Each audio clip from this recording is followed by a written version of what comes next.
Hi everyone, it's Lynn from Devine Central. I am here today to ask you this. How do you know which tarot card represents you? Now, I think it's impossible to pick any card without some sort of context. Interpretation is going to be based on either a specific question or an issue at hand or whatever circumstances that you're currently going through in your life. Now, if you just want to explore personal growth, it could be helpful to choose one main card that resonates with you or that speaks to your current situation for self-reflection and contemplation. But for me personally, my astrological correspondence is with the King of Wands in all its glory and all of its warts. But I relate more to the Queen of Swords. And really, I have, my astrological sign, my numbers have nothing to do with her, but the early meanings and what I learned about her early on, I just resonated more with her. And even though I've grown my understanding of tarot meanings and of the meaning of her in particular, it doesn't matter. I still relate more to the Queen of Swords. So there are a lot of different ways that you can pick personal tarot cards. Frankly, I think they pick you. It's kind of like every time you see a specific card show up in a reading, you get that sense that they're trying to tell you that that's you in that specific situation. So I think maybe it's something that is in the imagery or possibly a court card that you feel looks like you. Maybe it's something that resonates with your personality or your life's goals, or maybe a scene on the card that just depicts and reminds you of something on your life's journey. Now, for me, as an example, I like to use the Six of Cups. There's a card that I saw once and I can't find it again. So if you know where it is, please let me know. But it's a little boy standing outside in the dark. I think he's standing on a milk crate and he's peering into a lit window and everybody's arms are up. They're like dancing or partying or whatever in this scene.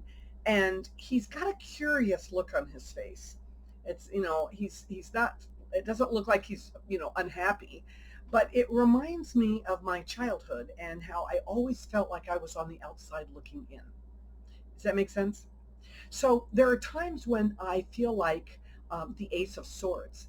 I feel particularly smart when I have to pull an ace out of my sleeve and, I come up with the right solution at the right time. Maybe it's numbers for you. So, for example, my life path is a number one, and that relates to the magician. But I can't resonate with the magician very much simply because, well, I feel like he's a trickster and he manipulates people to get what he wants. And that's just not my personality. So even though he does pop up and I can see where, I can come up with, pull a rabbit out of my hat from time to time or an ace out of my sleeve. I just, I just don't have that. I don't know. To me, he's more about resources and less about my abilities and my personality. So I can see myself actually in all the major arcana cards, and you know why that is? Because the major arcana is our life's journey. So I would think that by the time you're 30 years old, and certainly by the time you're 65, that you will have experienced that life journey from the Fool to the World on more than one occasion. And each trip through always teaches us something, which is why all throughout our lives, when you stop learning, you die, right? Because life is a journey and we just keep going over it and over it. Okay, so while you might have one main card that represents you, I still think that you can find personal relevance in all 78 cards. Imagine how different, how powerful a personal reading would be if you could relate every single card to something personal in your life and and be able to mix and mesh those stories together. Vincent Petici he likes to teach tarot from a perspective of conceptual blending. And in this context, it means taking unrelated life of events, right? Pick cards, lay them side by side, have, life events that you can relate to them. And whether they're major or whether they're minor, combining them into a story to see how they might change your perspective on your current situation or the question that you asked. I'll post his website and his YouTube channel below. He's got a bunch of books that he's put out on this subject, and it's really quite brilliant. Anyway, tarot is about reading the energy in the card. So let me give you an example. I relate the Six of Cups, like I said before, to going home for the holidays to see my dysfunctional family. As my husband and I would drive from Minneapolis to Des Moines, I could feel the tension building and building and building as we drove. By the time I got to Des Moines, I would just be agitated as hell, and I wouldn't even have had a run-in with my family yet. But as we left that vacation or that trip and headed back to Minneapolis, every mile that we moved, I could feel the stress melting away. And that was kind of my Six of Swords moment. Can you see how that relates? Okay, so I see myself as the magician only when I need to come up with a solution that's required. And I relate to the Knight of Swords when there's something that has to be done. I don't want to do it. I got to just roll up my sleeves and power through. That's when I feel like I am the Knight of Swords. So I see the Emperor, one last example, I see the Emperor as my father. Now, one of my favorite tarotists is Tom Benjamin, and he has a YouTube channel, and he's brilliant. He once coined the phrase for the Emperor: he provides for the welfare of others as he dictates the rules and regulations that govern our lives. And boy, was that my father. Oh, and one more I'd like to pass on to you. I have my best friend from the 30s. She reminds me of the Queen of Wands, and whenever she comes up, it always smacks me right in the face. She was very smart, she was very ambitious, and she was very pretty and very outgoing, and she could draw everyone's attention when she walked into the room. Now, she was a brilliant businesswoman. She could be the life of the party. She could also be one of the mean girls from high school if you tried to cross her. Now, she was also an extremist, so she was complicated and unpredictable, kind of a diamond in the rough, you know what I mean? So I know about now you're going, why was she your friend, right?